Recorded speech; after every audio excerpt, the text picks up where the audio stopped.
Bom, primeira coisa, quando a gente fala de projetos, tá? Vamos primeiro partir da definição do que é um projeto, né? Por quê? Projeto é tudo aquilo que exige esforço. O que a gente chama de esforço, tá? Dentro da gestão de projetos. É aquilo que demanda tempo, aquilo que demanda dinheiro, né? Recurso financeiro, ou às vezes recursos materiais e assim por diante. No nosso caso, né, por exemplo, quando eu penso em vida, né, o que pode ser um projeto? Sei lá, eu ir para academia para ficar com um corpão, isso pode ser um projeto, tá? Vai demandar o quê? Esforço físico, esforço mental, ou seja, então, demanda esforço, né? Sempre tem um objetivo ou uma meta, ou seja, onde eu quero chegar com aquilo. Tá? Esse objetivo normalmente pode até ser o próprio nome do projeto, tá? Mas tem que ter uma meta. E tem uma data de fim e uma data de término. Ou seja, tem que ter um começo, um meio e um fim. Então, né, essa é a definição básica de projeto. Mas, professor, isso é válido também para qualquer projeto? Sim, qualquer projeto, essa é a definição básica, tá? Bom, então a gente pode dizer, por exemplo, que nossa vida é um projeto? Sim, tem começo, meio e fim, né? Demanda esforço, demanda recursos, né? Podemos dizer. Nossa carreira pode ser um projeto? Sim. Também, tá? Então, a gente pode gerenciar a nossa vida e a nossa carreira como se fosse um projeto, usando técnicas de gestão de projeto? Com certeza. Sim. Claro, né, que tem algumas coisas que a gente pode aplicar com mais facilidade, outras nem tanto, mas sim, usando técnicas de gestão de projetos na nossa vida e na nossa carreira, sim, a gente pode aí obter, né, mais êxito, né, ter mais garantias de que a gente vai chegar no resultado que a gente, né, gostaria ou que a gente planejou que teria. Bom, quando a gente fala então de gestão de carreira e gestão de projetos, não precisam me responder, mas se quiserem responder também pode. Como que você vê, né? Como que vocês veem a vida de vocês daqui 10 anos? Alguém já parou algum dia para pensar nisso? De preferência formado. Além disso, Talvez fazendo uma pós ou então um mestrado na área. ou além do acadêmico, gente, a gente precisa sempre ter objetivos. Por exemplo, daqui 10 anos eu quero, sei lá, estar formado, eu quero estar no cargo tal, eu posso querer, sei lá, estar trabalhando na empresa tal, ou posso ter objetivos ligados simplesmente à vida pessoal, sei lá, quero comprar uma casa, quero ter o meu carro, ter a minha independência financeira, né? Quero ter feito 10 viagens, né? Então, tudo isso, gente, são coisas que a gente precisa planejar, tá? Porque o que acontece? Se você não tem planejamento, o acaso não te traz resultados. Se você não planejar a sua vida, professora, mas eu ainda estou na graduação. Pois bem, vou trazer aqui um choquinho de realidade. Se você não começar a se planejar agora, você vai ver que 10 anos passam voando. A maioria de vocês deve estar na casa aí dos 20 anos, certo? Sim. Por aí. 10 anos você está com 30. E aí, o que você fez para planejar os teus 30 anos? Nossa, professora, mas é muito tempo. Não, se você quer ter resultados com os 30 anos, não é muito tempo. Passa rápido demais. E falo isso, gente, porque já tive a idade de vocês, né? Já fiz esse caminho que vocês fizeram. E parece que foi ontem que eu estava sentada numa cadeira fazendo a minha graduação. Né? E já foram lá 20 e tantos anos disso. E se você não senta para planejar neste momento, gente, vocês não vão colher frutos que vocês não planejaram, tá? Então, assim, mas como que a gente pode fazer isso, né? Eu acho que é o que normalmente a gente tem que pensar. Dentro da gestão de projetos, né, a gente divide em áreas de gestão, tá? Então, eu vou trazer um pouquinho da teoria aí e como a gente pode aplicar isso no dia a dia. Bom, primeira coisa, essas áreas de gestão, embora, né, são aí várias áreas, aparentemente funcionando, né, separadas, elas não são separadas porque uma impacta na outra. Então, por exemplo, a gestão de integração, ela serve para integrar todas essas outras áreas, ou seja, risco, escopo, tempo, custo, né, e assim por diante. O que é uma gestão de risco? Né? Vamos imaginar o seguinte, você está cursando uma disciplina, vou tentar trazer exemplos, tá? Existe risco quando você cursa uma disciplina? Sim. Qual que seria um risco ligado a cursar uma disciplina? Reprovar? Reprovar. É um risco.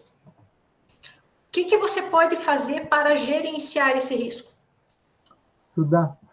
Ter um plano de estudos, né? Comparecer às aulas? Comparecer às aulas, tirar dúvidas, ou seja, você está gerenciando esse risco, certo? Ou seja, você identificou que existe um risco e você está cuidando dele. Dentro de um projeto, né, de gestão de software, qualquer coisa, a gente também tem esse gerenciamento de risco. Agora, entenda, você entendeu a teoria e aplica em software, por que você não aplica na sua vida? É o mesmo princípio, tá? Aí existe a gestão do escopo. Vamos imaginar o que é uma gestão de escopo. Vamos trazer cenários reais. Teu projeto vamos supor, vamos pegar a disciplina de banco de dados, né? É cursar a disciplina de banco de dados. Já identificamos um risco. Qual que é o escopo dessa disciplina? É o que envolve fazer esta disciplina. Então, o assunto da disciplina é o escopo dela. Ou seja, está delimitado. Ah, professora, mas eu olhei aqui a ementa e eu vi que falta tal coisa e eu resolvi estudar essa tal coisa. Tá, você está estudando fora do escopo. Isso é bom? Pode ser, desde que isso não comprometa o escopo.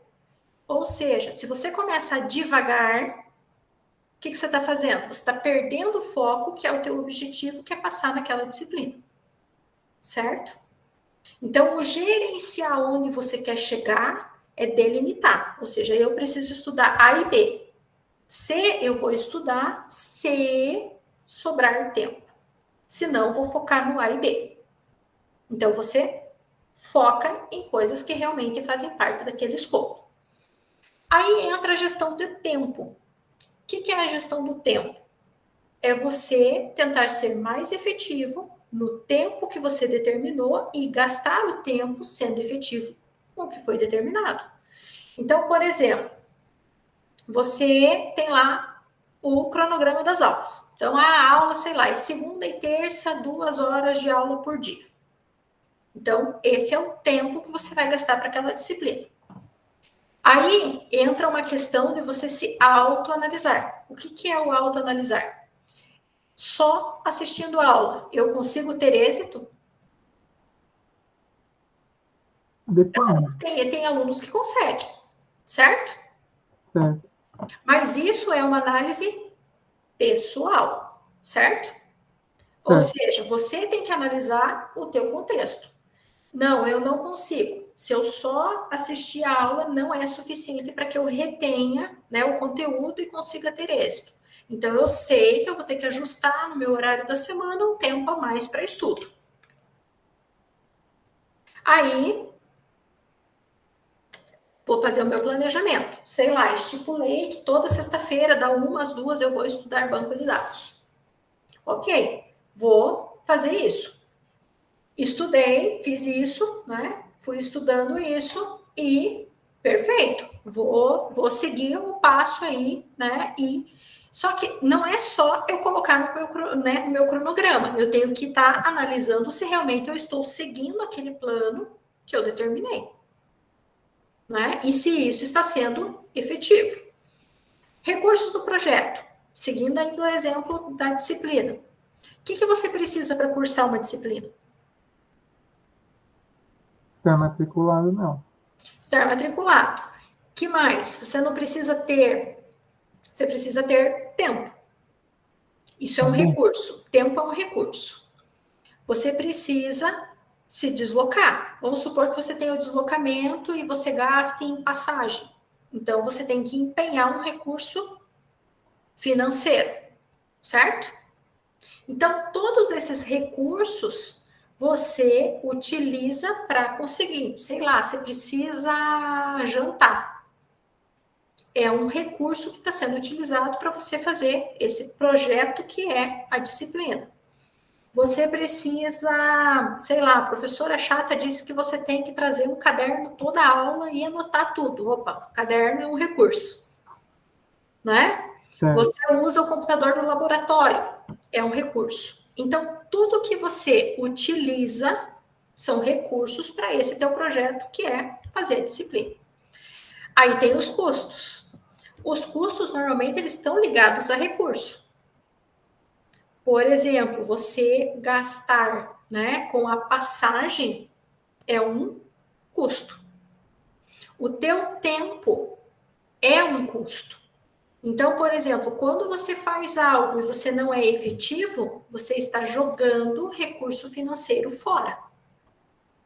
Certo? Certo. O que são as aquisições? As aquisições é aquilo que eu preciso adquirir para que meu projeto funcione.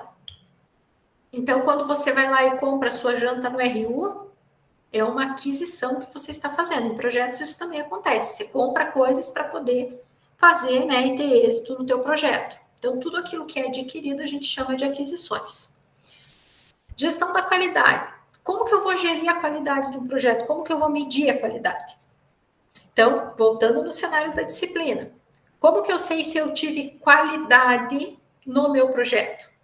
Eu posso medir a qualidade tanto com o resultado final, quanto com os resultados intermediários. Nos resultados intermediários, como que eu posso avaliar? As notas das provas, As trabalho. notas parciais. Então, eu já consigo ir medindo se a minha qualidade está sendo atingida ou não, certo? Então, vamos supor, fiz a primeira avaliação, não fui bem, aí o que eu tenho que fazer? Eu tenho que fazer uma autoanálise. Como que eu faço uma autoanálise? Vamos supor, a prova valia 10, eu tirei 6. Atingi meu objetivo? Tá, estou na média, certo? Certo. Qual é a análise que a gente tem que fazer? A média é suficiente para mim? Não. Pode ser que sim, pode ser que não. Isso é uma avaliação pessoal, certo? Certo. E aí entra, gente, diretamente aquilo que você tem como meta para futuro. Porque assim, como que as coisas funcionam? Não se iludam que aquilo que vocês fazem em sala de aula, vocês farão diferente no mercado de trabalho, gente. Nós somos um ser único que reproduz comportamentos. O comportamento que você reproduz em sala, normalmente é o que você leva para o mercado. Então, o 6 está bom, no mercado 6 também está bom. Não precisam responder, só analise, tá? Então, o que acontece? Você tem que ir fazendo avaliações. Eu entendo, né, que quando a gente está gerenciando projetos, eu costumo dizer que a gente está equilibrando pratos. O que é o equilibrar pratos? Imagine, né? Você está lá equilibrando vários pratos girando. Você, cada passo, tem que olhar para um deles. Porque se você olhar, focar só em um deles vai acabar caindo, né? Então, você vai dando atenção, um pouco de atenção para cada um. E qual que é a meta? Manter todos os pratos girando e que nenhum caia, certo? Essa é a vida. É o que a gente faz na vida. Então, você tem que sempre tentar manter o ponto de equilíbrio. Então, eu entendo que muitas vezes a gente não vai conseguir manter o 10 em todos, certo? Todo mundo aqui é humano e a gente sabe disso. Então, o que a gente faz? Elenca prioridades. O que é essencial?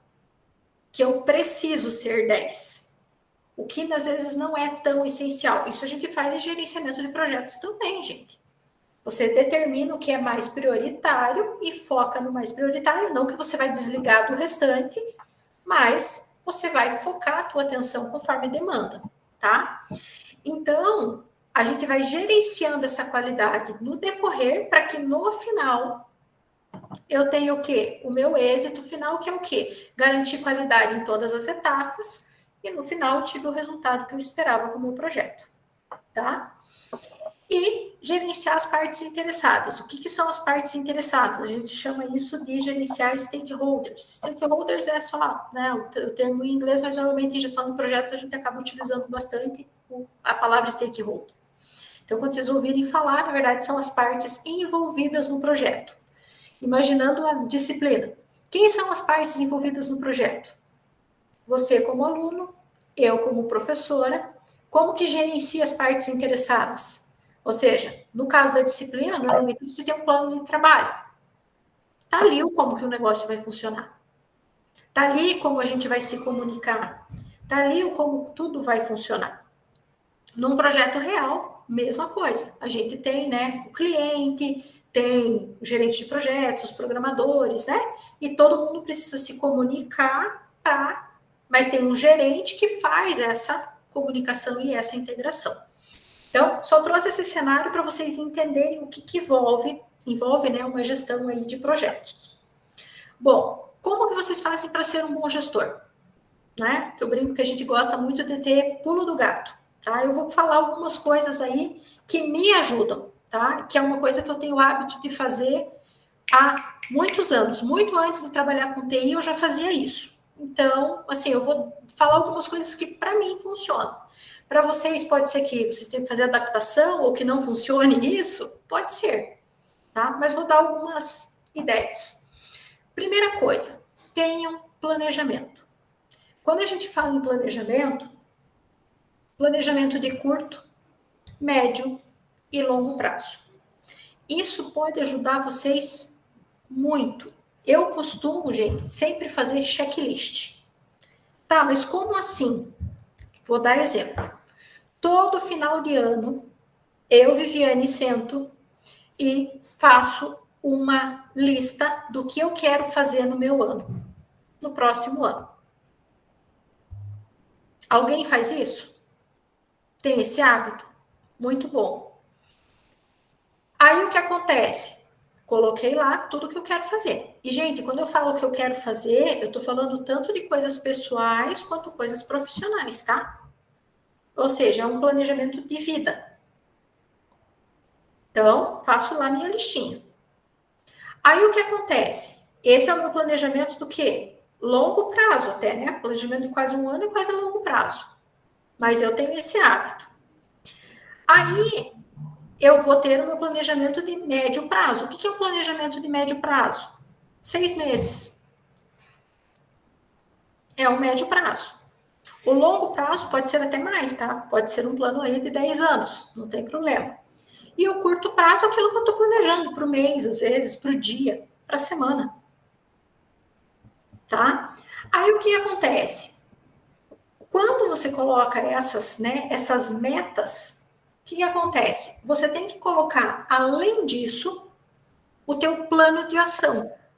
O que é um plano de ação? O que eu vou fazer efetivamente para que isso seja alcançado? Porque, gente, se eu simplesmente colocar as minhas metas do ano, escrevê-las no papel e não fazer absolutamente nada por elas, aquilo ali não é nem planejamento, é o que? É sonho, né? Por quê? Porque eu não vou fazer. Então, o que acontece? Sempre você tem que colocar o teu plano e o que você vai fazer para atingir aquele plano. Percebam que muitas vezes são ações pequenas que você pode ter aí grandes resultados. Ninguém começa grande, gente. O Fabrício escreveu, né? Meta alta que não acontece. Então faz o seguinte: quebra a meta, né? Em pequenas metas menores, porque daí pelo menos isso daí é uma forma de você até enganar o teu cérebro, tá? Por exemplo, sei lá, você tem uma meta de juntar, vou colocar em valores, tá? Para facilitar a vida para a gente fazer cálculo aí. Ah, eu quero juntar, sei lá, 10 mil reais no ano. Tá, mas eu não consigo juntar 10 mil. Ok, quebra a meta. Fala que você vai juntar 5. É mais fácil, você vai se sentir motivado quando você atingir essa meta para continuar poupando. Agora, se você coloca uma meta que você já sabe que você não vai atingir, o que vai acontecer? Isso vai gerar uma frustração. E aí a probabilidade, né, de você largar os bets é maior, do tipo desistir. Deixa eu ver o que o Fabrício escreveu. Meta alta para parecer que as outras são mais possíveis. Sim, é uma forma de você enganar teu cérebro, porque daí você foca nas outras. Pode ser. Porque, gente, a gente tem que ter a percepção das coisas, às vezes, e saber como a gente funciona. Se para você, Fabrício, funciona essa ideia de colocar uma meta mais alta para as outras tornarem possíveis, manda ver. É uma forma que você funciona. Para mim, não funcionaria. Eu ia ficar frustrada. Eu prefiro ter as metas que, né, palpáveis, que eu vou conseguir, porque senão eu me frustro. Né? Mas isso é autoconhecimento. Aí o que acontece? Escreveu as metas, gente, e as ações que você vai ter, executa. Mas de tempos em tempos, você volta e revê isso. Você tem que olhar para essas metas e ver o que você fez, o que você não fez. Pode mudar as metas? Pode. Você vai fazendo revisões nisso. Tá? Isso acontece também nos projetos. Você vai fazendo revisões, vai acrescentando, retirando, refinando, vendo o que é viável, o que não é. Mas a melhor parte, né, que você tem que fazer nesse acompanhamento, gente, é você sempre fazer autoanálise e fazer análises críticas. Ninguém evolui sem análise crítica. O que eu quero dizer com isso? Ah, professora, precisa um criticar o outro. Não. É você olhar de uma forma sem desculpas. Sabe aquele negócio assim de olhar e entender o real motivo? Porque assim, vai acontecer de você colocar metas e não dar certo? Com certeza. O que difere, né, de você lá no final ter êxito e não ter, é ver o que você fez com isso. Ou seja, errei, falhei no meu planejamento. O que eu fiz de errado? Ou não fiz nada de errado, foi um evento catastrófico que surgiu na minha vida e que eu não consegui fazer. Pode ser. E se for, ok, replaneja para a próxima vez. Não tem problema isso acontecer. O que não pode? Sabe quando você tem algo que deu errado na sua vida e você começa a caçar culpados fora?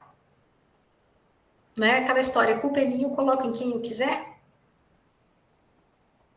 Isso funciona para a gente massagear o ego, porque isso é uma posição confortável. Só que não te traz evolução.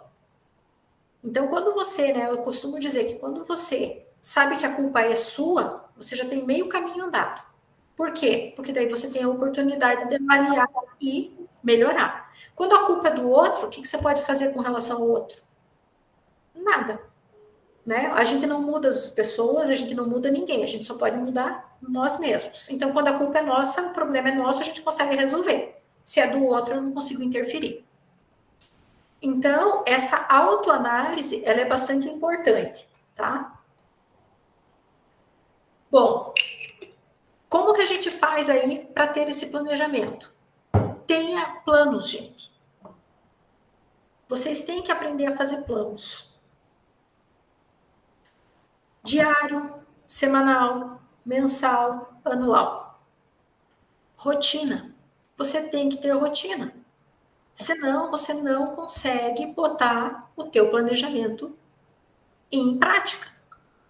Quando a gente fala, né, eu falei do checklist, gente, eu tenho por hábito, todos os dias, assim, eu faço isso normalmente à noite. À noite eu penso o que eu vou fazer no outro dia.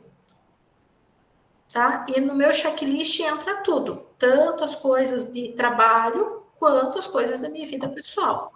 Tipo, sei lá, eu tenho que ir no mercado, tenho que pagar a conta, tenho que elaborar a aula, tenho reunião, tenho isso, ou seja, isso tudo entra num checklist.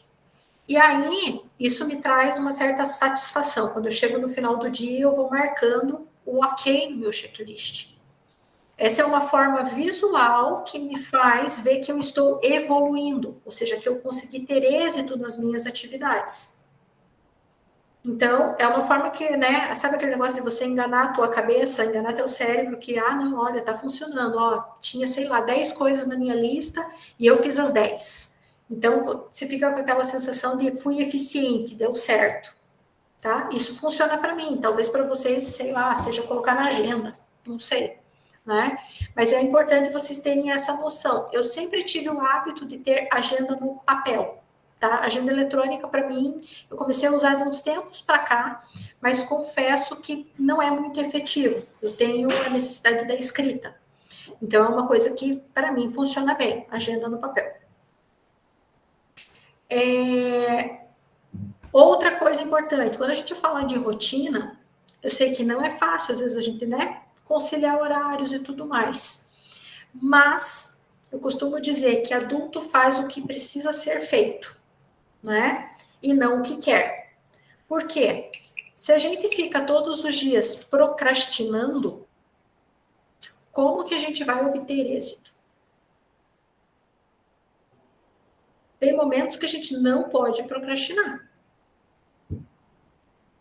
Não é? Por exemplo, você tem prazos para cumprir. Se você procrastinar e você perder o prazo, já foi. Professora, mas sei lá, era o prazo de uma. Vou usar sempre um exemplo de disciplina, né? Era o prazo de uma disciplina. Eu faço o semestre que vem de novo.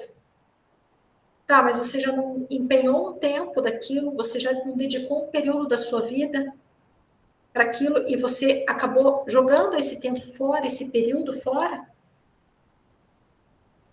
Né? Porque a gente acaba, às vezes, colocando, né, considerando perda quando a gente tem prejuízo financeiro. Né? E em gestão de projetos, a gente costuma dizer que a única coisa que a gente não consegue recuperar em projetos é tempo.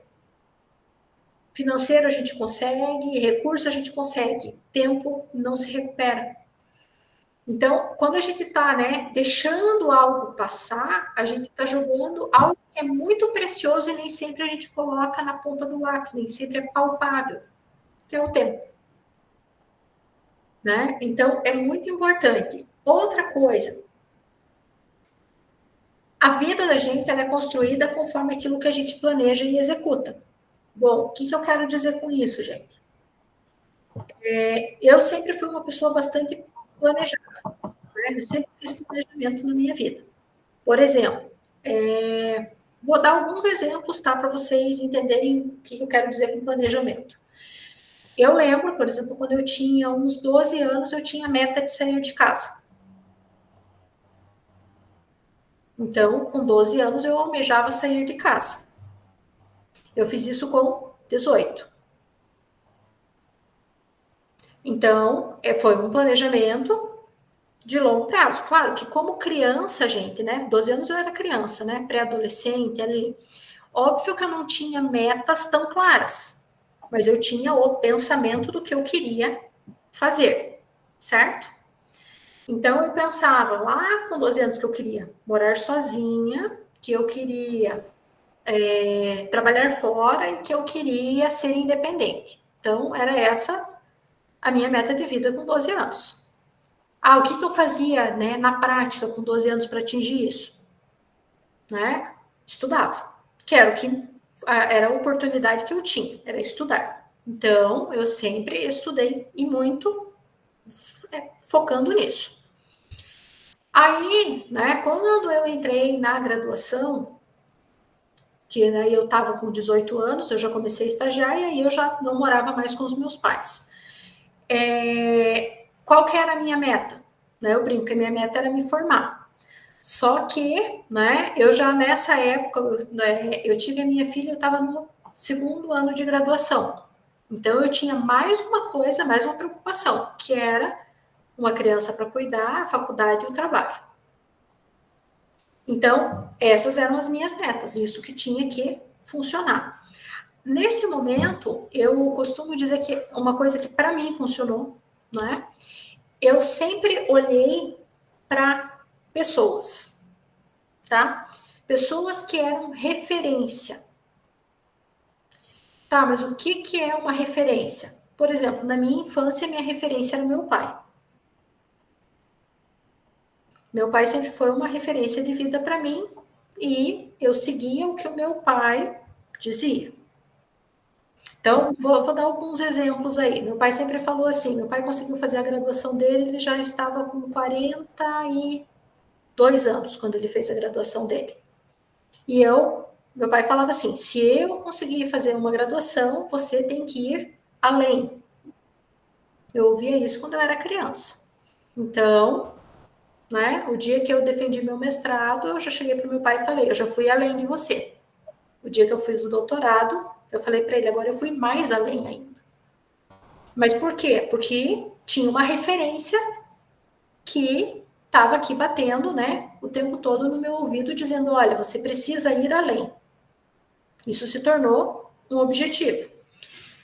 Outras pessoas que eu sempre admirei. Quando eu comecei a fazer a graduação, tinha uma professora que foi minha professora, foi inclusive minha orientadora de mestrado. Aliás, foi minha orientadora na graduação e co-orientadora no mestrado. E esteve na minha banca de doutorado. Essa professora, para mim, era uma referência, tanto pessoal quanto profissional. Então, eu estava lá no primeiro ano de graduação, segundo ano, eu olhava para ela e falava: eu quero ser como ela. Só que para ser como ela, eu precisava seguir os passos que ela tinha seguido. E percebam, as referências nossas, elas podem mudar no decorrer da vida, tá? Por exemplo, hoje eu olho para ela e falo: eu não quero ser ela. E tá tudo bem a gente fazer isso, tá? Mas o que é importante? Quando a gente olha o caminho que os outros percorreram, analise o caminho daquelas pessoas e veja se é o caminho que você gostaria de percorrer. Ah, professora, mas eu tenho que seguir tudo que essa pessoa fez? Não, você tem inteligência para fazer uma análise crítica sobre o caminho dela e pegar o que serve para você e o que não serve. O que eu quero dizer é: busque boas referências, se espelhe em boas referências. Porque essas pessoas, elas têm, né, essas referências, elas têm mais experiência de vida do que nós e muitas vezes elas podem contribuir. Por exemplo, essa professora, gente, eu cansei de sentar com ela e conversar para ver o que ela tinha feito na vida dela, os passos que ela tinha seguido, para que ela me direcionasse, eu visse o que eu poderia fazer também. E estou falando isso de um exemplo, né, de carreira, gente, mas isso pode ser para qualquer área da vida da gente, tá? Então, pegue esses bons exemplos, né, e peça ajuda para eles, né? Aquilo que você elege como bom exemplo para você. O que é bom exemplo para mim pode ser que não seja para vocês, né? Isso é uma decisão pessoal, tá?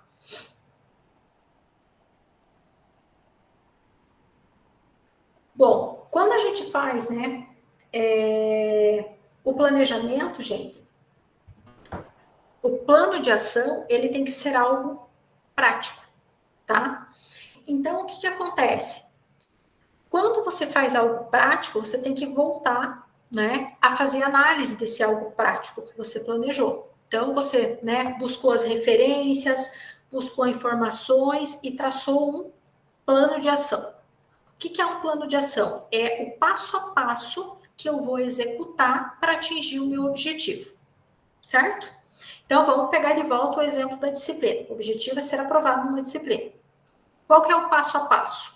Né? Eu vi os recursos que eu preciso, eu vi que dá certo, então, qual vai ser o meu passo a passo?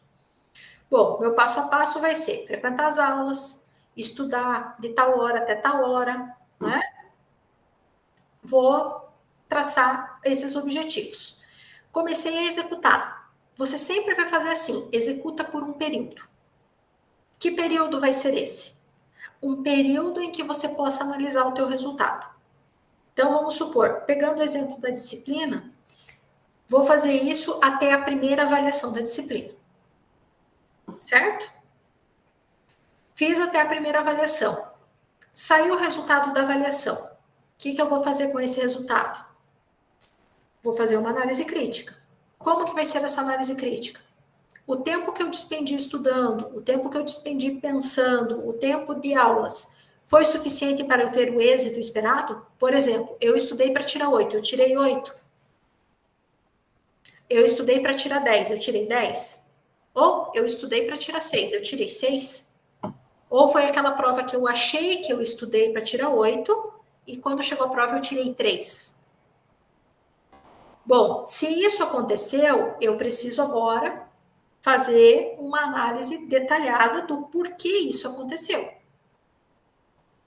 Tá, por que isso aconteceu? O tempo que eu programei para estudar, que era, sei lá, 1 hora por semana, eu me distraía fácil. Tá? Então, o que eu tenho que fazer? Eu tenho que pensar em mecanismos para eliminar essa distração. Não, eu estudei. Realmente, essa 1 hora que eu disse que eu ia estudar, eu estudei. Bom, então não foi suficiente. Certo? Se não foi suficiente, o que eu posso fazer? Aumentar o período de estudo? Pode ser uma alternativa. O que mais que eu posso fazer? Posso tentar ser mais efetivo no estudo?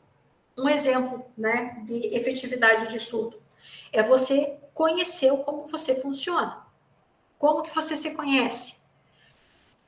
Determinem como vocês retêm conhecimento.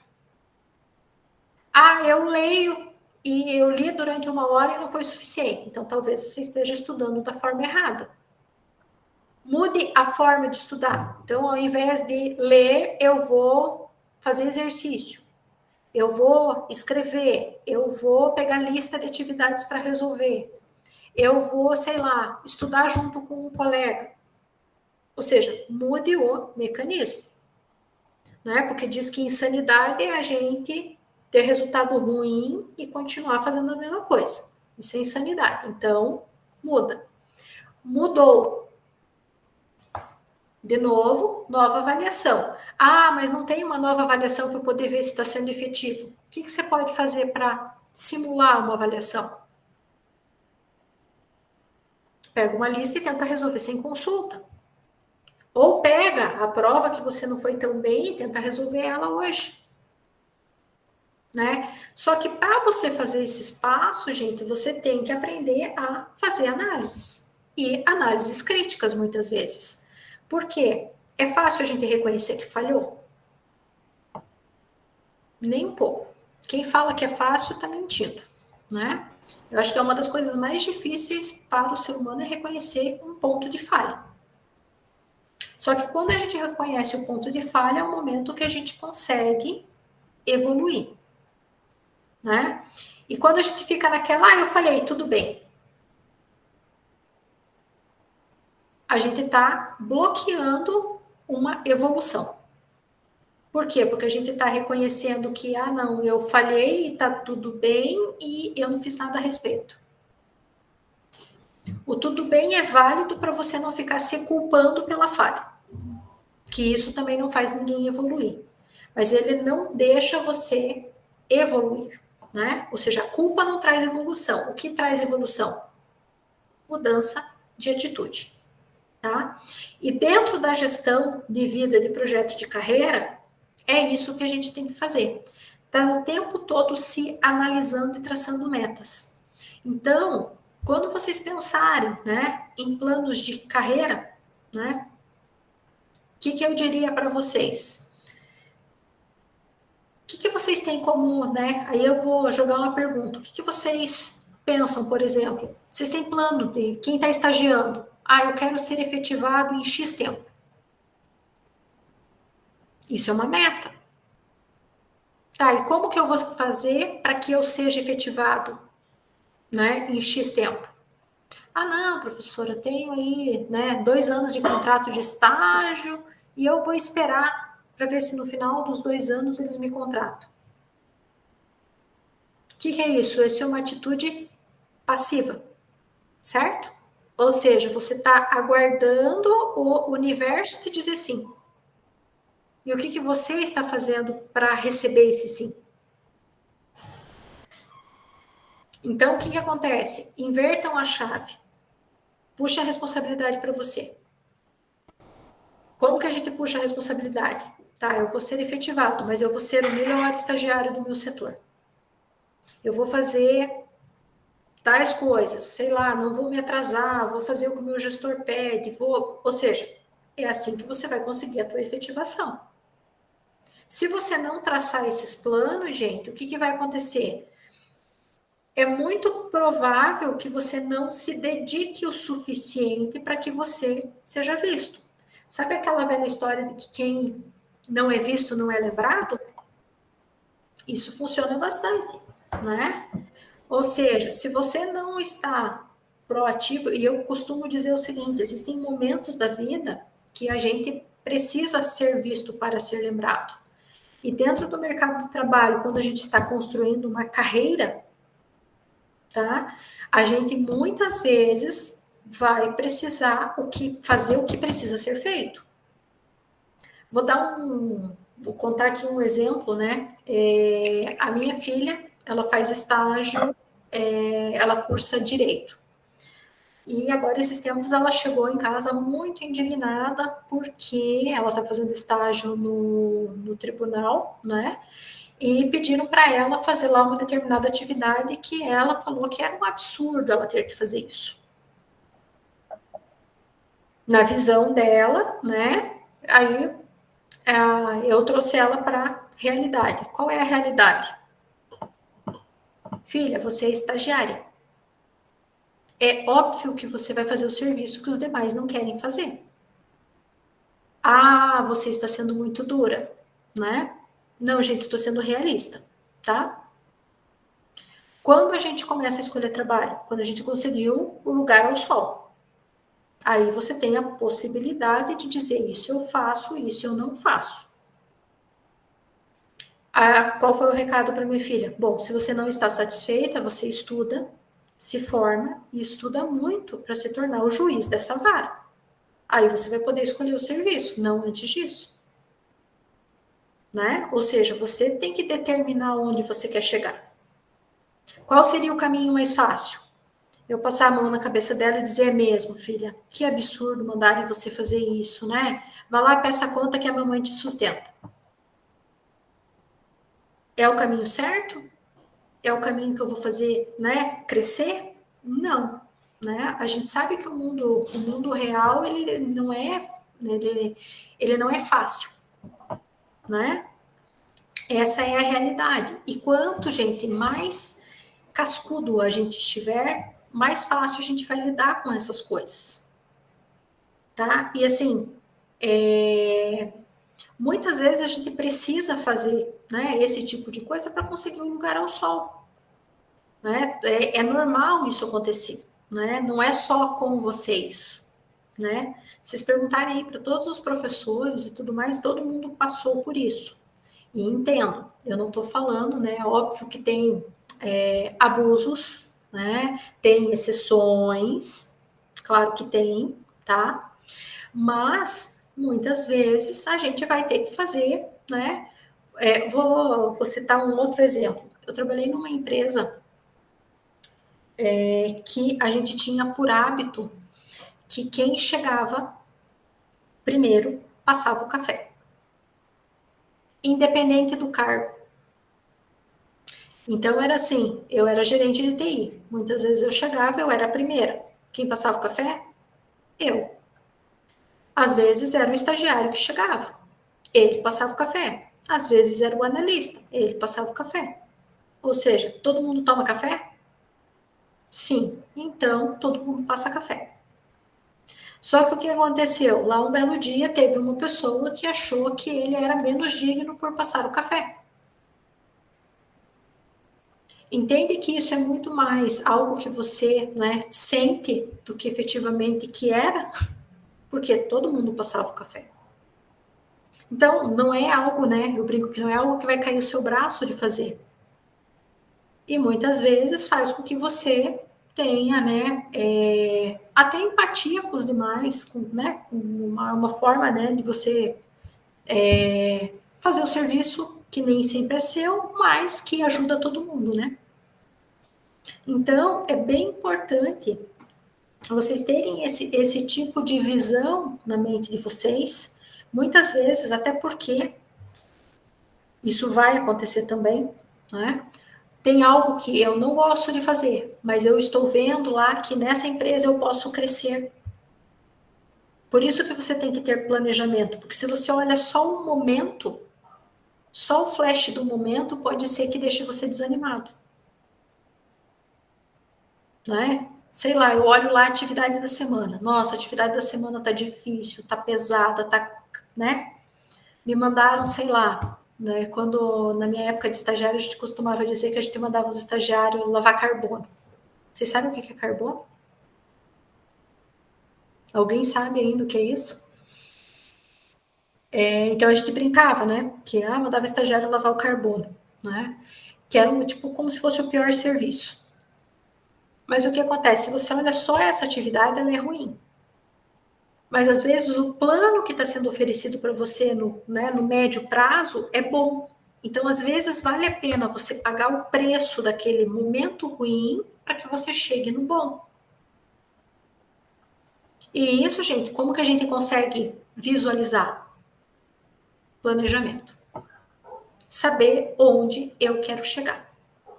Esse é sempre o caminho. Então, tenham em mente, gente. Façam planos.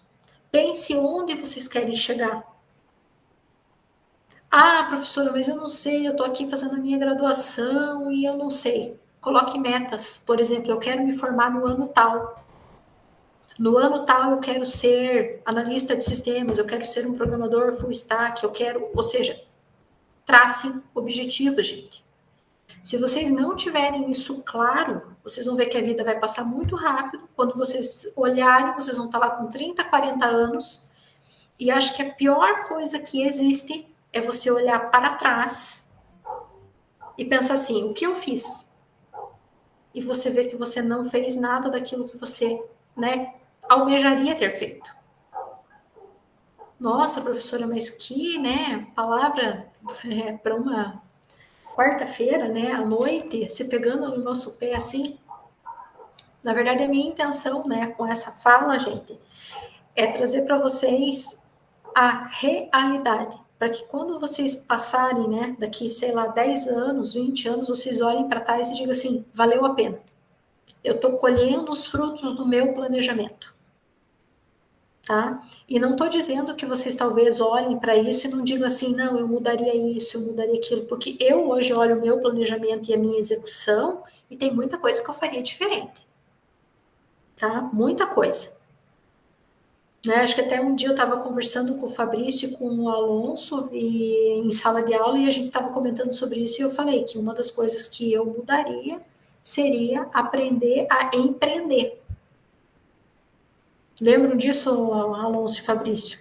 Que foi algo que eu não fiz durante, né, a minha graduação e etc. Eu acabei, né, indo para o mercado de trabalho e trabalhando para os outros.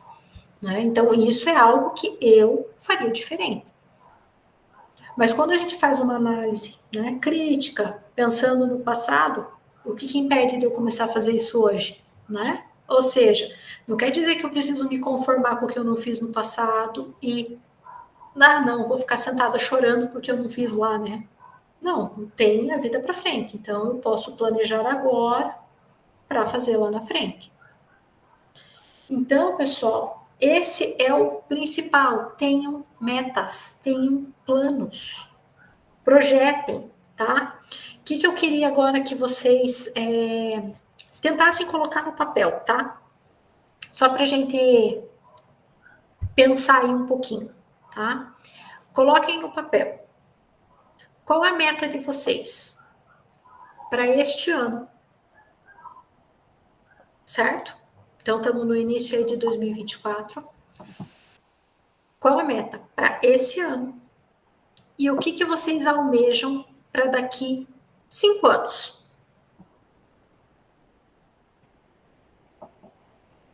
Vou fazer assim, 5 minutos para vocês fazerem isso.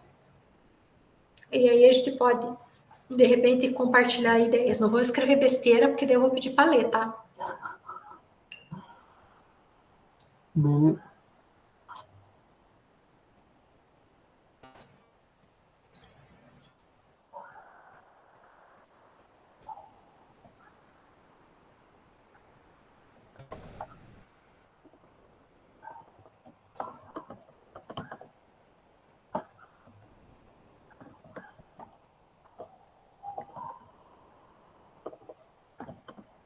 Muito bom, quem já tem pronto. Então vamos começar por você, Alexandre. Vai lá. Opa, boa noite.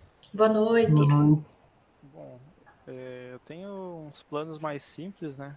Tipo, digamos assim, basicamente esse ano eu quero focar um pouco mais nos estudos e aqui na UCAM, talvez fazer um projeto pessoal que eu tô pensando aí. E daqui 5 anos eu planejo já estar formado, talvez entrando no mercado de trabalho, coisas assim. Tá, então vamos fazer o seguinte. Vamos pegar um plano desses aí, algum que você possa abrir, que a gente possa sugerir e dar ideias, tá? Certo? E vamos traçar, né? Além de você ter esse objetivo, vamos tentar traçar e ajudar o Alexandre a colocar metas para esse plano, certo? Porque, gente, quando a gente tem o plano sem ação, ele só é um sonho, certo? Então escolha um aí, Alexandre, só para a gente começar a esmiuçar, para a gente ir sugerindo aí para vocês verem como vocês podem fazer, tá? Pode ser então de 5 anos, talvez de terminar a faculdade. Perfeito. Então vamos lá, vamos ver assim. Como que a gente faz primeiro? Vamos sugerir para o Alexandre. 5 anos, então seria 2024, 25, 26, 27 e 28? Isso? Isso. Tá. Então o teu plano termina no final de 2028. Ok? Primeira coisa que a gente tem que ver dentro desses 5 anos. Vamos imaginar lá, eu não sei as disciplinas, não sei nada disso, tá? Então eu só estou dizendo os cenários que você teria que analisar. Olhando a quantidade de disciplinas que faltam, quantas disciplinas por semestre você teria que cursar? Para você conseguir executar o teu plano, certo? Sim. Então vamos supor, nesses 5 anos você tem 10 semestres, ok? Certo. Aí vamos supor que você chegou à conclusão que faltam 40 disciplinas. Se são 10 semestres, você sabe que você tem que cursar 4 disciplinas por semestre. Então, a gente tem que começar, gente, a tirar a área da utopia para aquilo que é realidade. Claro que nesse caso, vamos supor, 5 anos, 4 disciplinas por semestre é bem viável, correto? Sim. É bem viável. Tranquilo. Até tranquilo. Agora, vamos supor que a meta do Alexandre fosse 2 anos. Barra. Né? O que ia acontecer? Ou você teria que fazer 8, 9 disciplinas por semestre, ou ela já não seria viável, ok? Sim. Não sendo viável seria uma frustração. Mas seria uma frustração por quê? Porque você não analisou antes de estipular a meta. Então, por isso que é importante a gente colocar metas viáveis, ok? Então, ó, nesse caso, a meta do Alexandre é viável. 5 anos. 4 disciplinas por semestre. Bom, aí o que mais que a gente tem que analisar? Pode ser que tenham semestres no decorrer, na execução do teu projeto, né? Que você precise fazer mais ou menos disciplinas. No caso do TCC, né? Exato. E não só do TCC. Vamos imaginar que você tenha disciplinas que pode ter choque de horário. Sim. Você pode ter disciplinas que tenham dependência uma da outra, né? Por exemplo, você não vai poder cursar, sei lá, banco de dados 2 sem ter cursado a 1. Então, isso tem que entrar no teu planejamento. Mas você consegue fazer esse planejamento agora? Não, porque você não sabe os horários. Certo? Certo. Mas todo semestre você vai ter que fazer essa análise e, por exemplo, vamos imaginar que você vai fazer a tua matrícula esse semestre. Aí você olhou lá que tem 2 disciplinas que estavam na tua meta fazer, só que essas disciplinas têm choque de horário. Ou seja, você vai ter que optar por uma ou outra. certo? Qual que é o plano? Então, eu curso 3 disciplinas e deixo uma de fora? Ou tento adiantar alguma que não tenha dependência, né? Que não tenha pré-requisito, né? Que não tenha pré-requisito. Isso. Então, eu posso fazer essa dança de cadeiras para conseguir manter a minha meta das 4 disciplinas. Ou pode acontecer de, sei lá, você viu que esse semestre não tem como, ou seja, vai ter que ser só 3 disciplinas. Você já sabe que no próximo você tem que compensar isso de alguma maneira. Como que você compensa? Fazendo sim. Só que percebam, gente, que se a gente não fizer análise sobre essas coisas, a gente vai sendo o quê? A gente vai sendo empurrado ao acaso. Ah, eu vou fazer só o que dá. Vou fazendo só o que dá. E aí você não tem uma medida para que realmente você consiga cumprir isso nos seus 5 anos. Certo? Aí, por exemplo, a tua meta é 5 anos. Essa é a meta. O que eu tenho que fazer para não extrapolar o meu planejamento? Aconteceu um semestre, eu só consegui fazer 3. No outro semestre, de novo, eu só consegui fazer 3. O que eu vou ter que fazer? Em algum momento, eu vou ter que ter o plano de compensação. Porque senão, obrigatoriamente, eu vou ter que aumentar o meu prazo de 5 para 5 anos e meio, 6. Existem situações que você vai ter que fazer isso?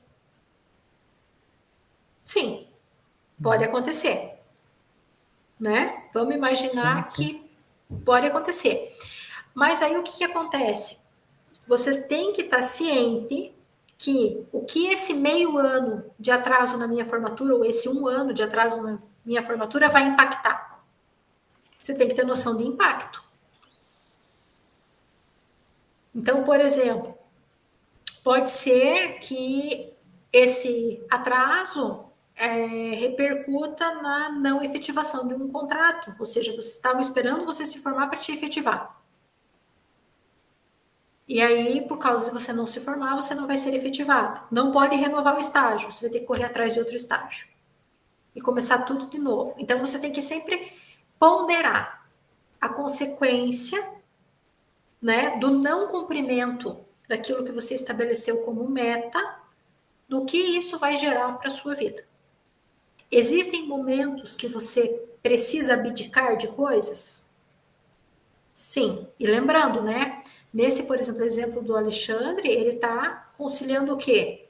Não é só a faculdade que ele tem que fazer. Existe a vida pessoal, existe estágio, existe todo o resto. Nós somos um ser, né? Somos seres que temos vida além da faculdade. E a gente precisa manter os pratos equilibrados. Lembra do exemplo do prato, né? Então, como que o Alexandre faz para conseguir conciliar?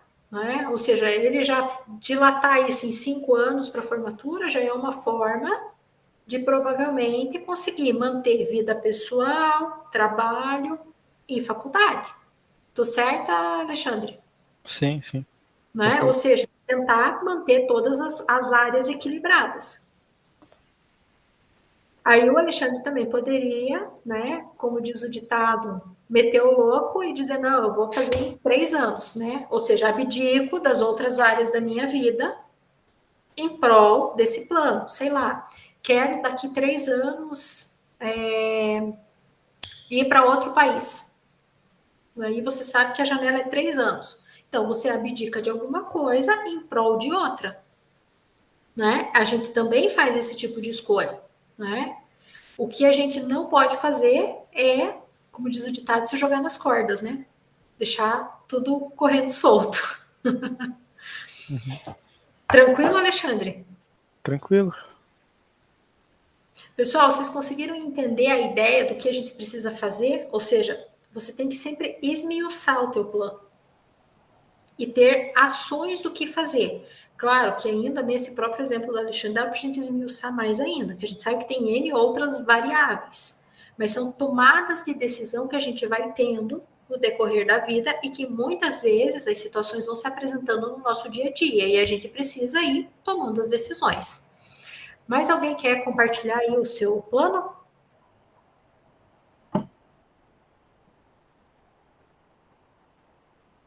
Vai lá, Alonso. Eu,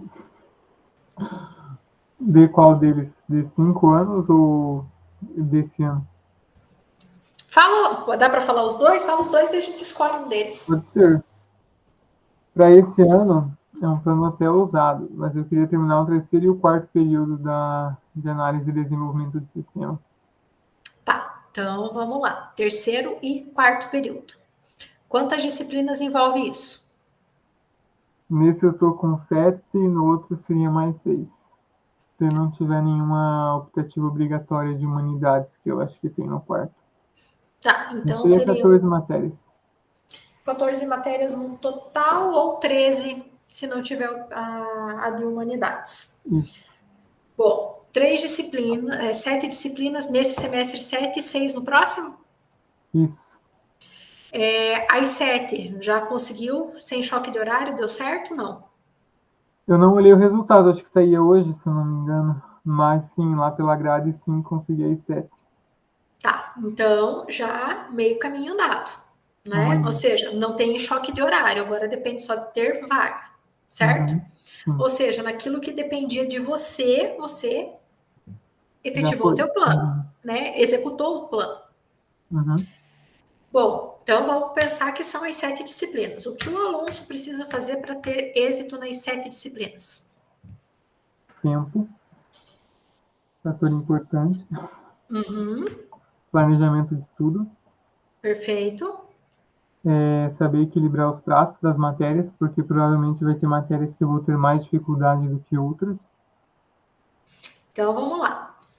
Tempo. Como que o Alonso vai organizar o tempo? Primeira coisa, o Alonso vai pensar: eu consigo reter conhecimento só estudando em sala de aula?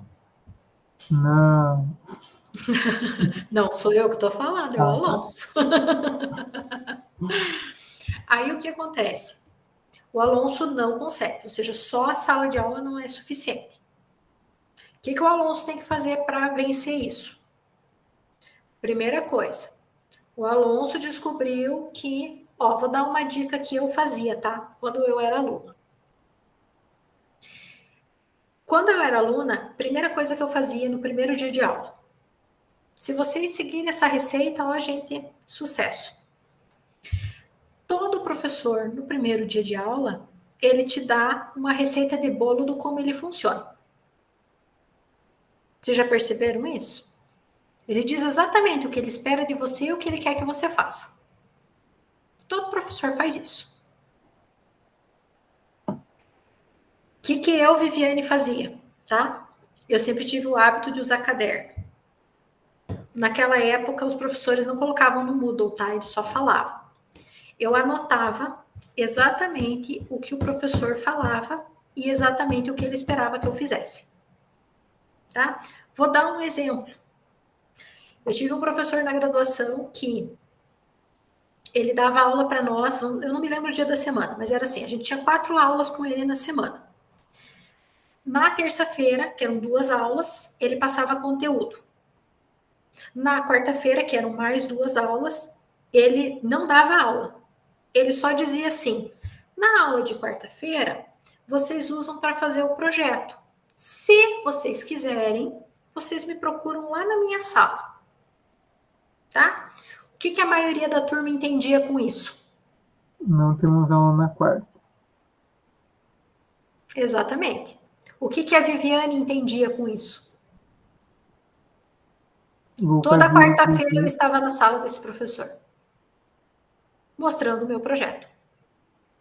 Aí sabe o que acontecia? Meu curso era anual. Lá pelo terceiro bimestre, ele já colocava assim em cima do meu projeto: ok, entrega antecipada, você está liberado das minhas aulas. E o restante continuava camelando e indo implorar lá para ele nota. Porque ele já tinha dado o recado do como ele funcionava. Certo? Ele tinha dito como que ele queria que funcionasse o projeto, porque ele falava: aquela aula é para você vir tirar dúvida do projeto. Então eu ia evoluindo o meu projeto no decorrer, tá? Estou dizendo que todo professor é assim? Não, estou dizendo que essa era a leitura que eu fiz desse professor. E eu usei e funcionou, tá? Então, assim, sigam isso. Aí, voltando agora no Alonso. Bom, o Alonso foi lá e viu como como vai ser a avaliação de cada professor, deixou isso bem, né? Já tem as datas, já tem tudo bonitinho. O que o Alonso pode fazer para se organizar e facilitar a vida dele? Já coloca na agenda as datas, né?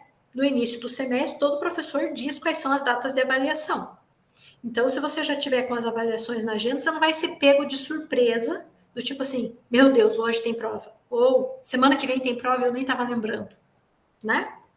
Então, você teve uma organização. Aí entra a rotina de estudo. O que o aluno pode fazer para essa rotina de estudo?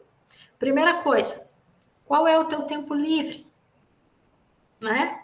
Ah, eu tenho, sei lá... Da meia-noite às 6.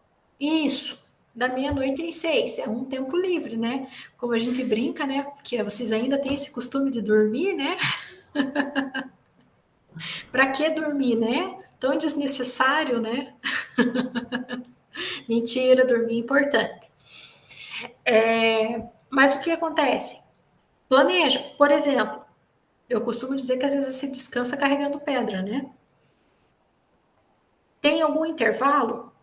Quando eu era estudante, gente, eu sabia que eu não conseguia, por exemplo, estudar tempos fora da faculdade, tá? Porque eu fazia estágio na época, o meu estágio era de 8 horas, então eu não conseguia. Aí eu tinha 1 hora de intervalo no meu estágio. Eu sabia que naquela 1 hora eu tinha que ser muito efetiva no meu estudo. Então, o que eu fazia? Sala de aula, eu era daquelas que sentava na frente e anotava tudo, porque eu sabia que eu tinha que ser efetiva durante a aula. Aí, para fazer exercício, durante a aula, eu sentava e fazia, porque eu sabia que eu não ia ter tempo de fazer depois. Ah, professora, mas dá preguiça. Era muito cansativo. Mas aí o que acontece? Você foca na meta. Qual que é a meta? Não é você ter o êxito? Não é você ser aprovado? Porque pense, se você reprovar, gente, você vai ter que fazer isso de novo. Não é muito mais custoso? Eu não sei, mas eu fico imaginando que é muito ruim você ter que encontrar o mesmo assunto, o mesmo professor, as mesmas piadas, né? Tudo igual, de novo, né? Então, assim, eu não sei, eu não tinha paciência para isso. Então, eu pensava, eu vou fazer, né, de uma vez só para me livrar. Então, planeja isso, Alonso. Qual é o tempo livre? Aí vamos supor, você tem bastante tempo livre. Vamos pensar num cenário ótimo, né? Um cenário quase utópico, né? Ah, eu tenho, sei lá, 1 hora por dia para estudar. Então, beleza, posso estudar 5 dias na semana, são 7 disciplinas, eu posso estudar 5 disciplinas por semana nessa 1 hora. E 2 eu vou revezando, né? Que tem disciplinas que são mais puxadas, outras menos puxadas, você vai avaliando. Não tenho tudo isso de tempo. O que você vai fazer? Estudar as que você tem mais dificuldade. Para equilibrar o prato, certo? Agora, pode chegar um momento que você veja assim que estudar todas na mesma proporção ou estudar uma mais do que outra não está sendo efetivo. O que você vai ter que fazer? Ou revisar a tua forma de estudar, ou aumentar o tempo de estudo.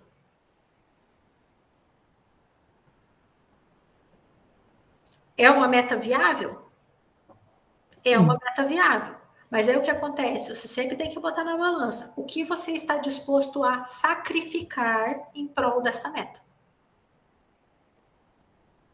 Exige sacrifício? Qualquer coisa na vida exige sacrifício, gente. Né? Sim. Aí você determina o que você está disposto a sacrificar que você acha que vale a pena. O que mais, Alonso? De projeto? Uhum. Para esse ano eu coloquei esse, a princípio. Mas é um projeto viável. É um projeto viável, daí eu não coloquei mais nenhum porque vai exigir bastante, no meu ver. É um projeto perfeitamente viável, que tem, né, grandes chances de você ter êxito. Uhum. O que vai determinar os passos corretos. Aí entra aquela questão de fazer a autoanálise sempre, tá? Uhum. Por exemplo, vamos imaginar lá, primeira semana. Segunda semana. Na segunda semana você já tá ficando desanimado, né? Já tá vindo pra aula assim, se arrastando. Já chegou na sala, começou a conversar com o Fabrício. Tem que sentar longe do Fabrício. Eu só tô dando exemplo, eu só tô dando exemplos hipotéticos, tá? Não que o Alonso faça isso com o Fabrício. Não, é só exemplo mesmo, tá? Não tô puxando a orelha de ninguém. Já para ficar bem claro. Mas vamos supor que, né, tá os dois assistindo a aula e você começou a perceber que o Fabrício tá atrapalhando o teu rendimento. O que você faz? Sento longe do Fabrício. Senta longe do Fabrício. Ou fala pro Fabrício, cara, você tá me atrapalhando, não tá dando certo, nós dois desse jeito vamos abraçados pro buraco. Então, né, vamos focar. Ou vamos se ajudar, né? Então, isso mesmo, se afasta do Alonso. É má companhia o Alonso. Tadinho do Alonso. Daquela, vocês estão gravando isso, depois vocês usam isso contra mim, né? Eu dizendo que o Alonso era má companhia. Mentira, ele não é. Mas entende? É sempre fazendo essa autoanálise, gente. Porque senão o que acontece? É muito fácil a gente desvirtuar dos nossos objetivos, perder o foco, e quando você vê, terminou um semestre e você não teve o êxito que você esperava. Mas não terminou e você não teve o êxito por quê? Porque você não foi efetivo nas ações. Tá? Então, essa efetividade nas ações é bem, bem, bem importante. Certo, pessoal? Mais alguém quer aí dividir sua meta para a gente discutir? Mais alguém, pessoal?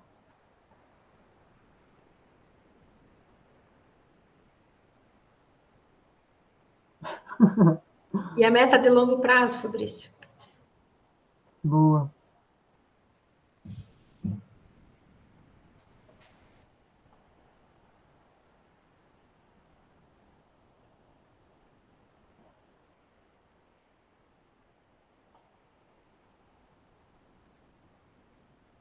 Legal. Boa. Isso é bem interessante, que é algo, né? Bom, se é um empreendimento, não sei se você está tentando abrir um negócio, primeira coisa você tem que ter um plano de negócios. Importante. Boa, já está adiantado, já tem o plano. Segunda coisa, análise de mercado. Eita.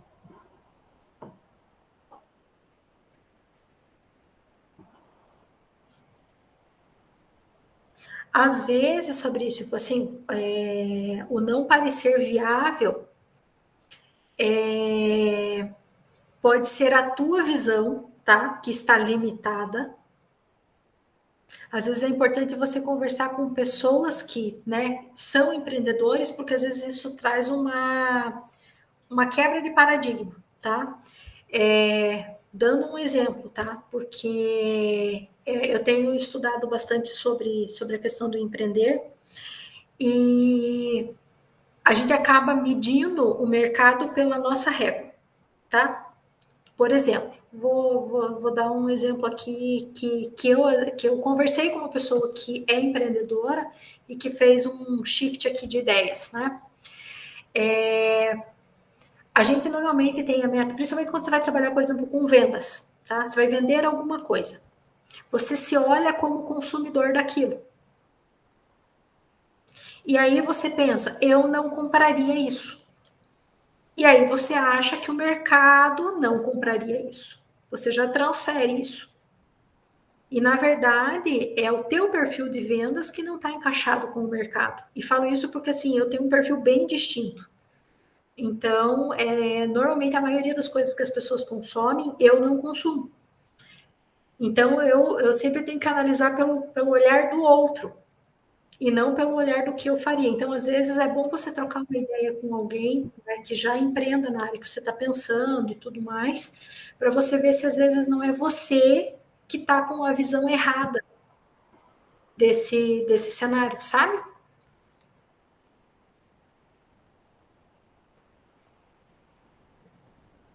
Porque quanto mais informações você tiver, mais fácil fica de você, né, tomar uma decisão. E às vezes o que você está vendo, né, pode acontecer também, tá? Você está vendo como algo inviável, é o grande diferencial, às vezes, para você atuar nesse mercado. Né? É o que normalmente, às vezes é o que ninguém está fazendo e é que pode se tornar rentável, porque exatamente não tem ninguém fazendo, não tem concorrência.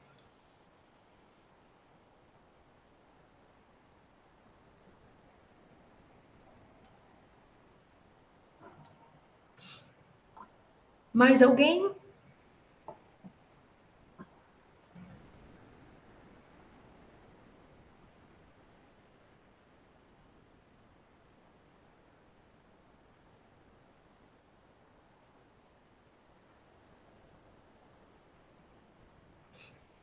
Então, mas aí entra o plano de ação, né? É você ter pequenas ações aí para ver se isso vai ser viável em 5 anos. Você tem que começar a construir hoje a viabilidade disso. Até porque tem mais uma coisa aí que a gente, né, a gente tem às vezes uma tolerância baixa, né, em falhas. A gente quer empreender, né, quer fazer e quer que dê certo. A maioria das pessoas que empreendem, elas têm vários nãos até que uma ideia emplaca. Né? Então, às vezes o que vai acontecer é você refinar essa tua ideia inicial nesses 5 anos para talvez você ter o resultado daqui 5 anos. E como que você vai lapidar isso? Talvez seja recebendo os nãos. Mas aí entra uma coisa importante. Você tem que ter um planejamento para esses nãos. Porque vamos supor, tá? O que você não pode fazer? Vamos supor que você juntou dinheiro para fazer esse empreendimento, tá? Aí você, sei lá, juntou X mil reais para isso. Você já apostou os X mil reais nesse empreendimento, já na largada você queimou todo o recurso e deu com a bola na trave.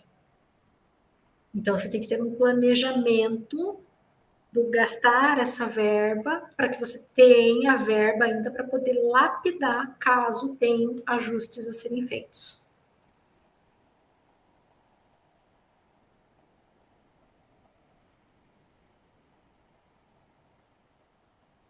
Tranquilo, pessoal?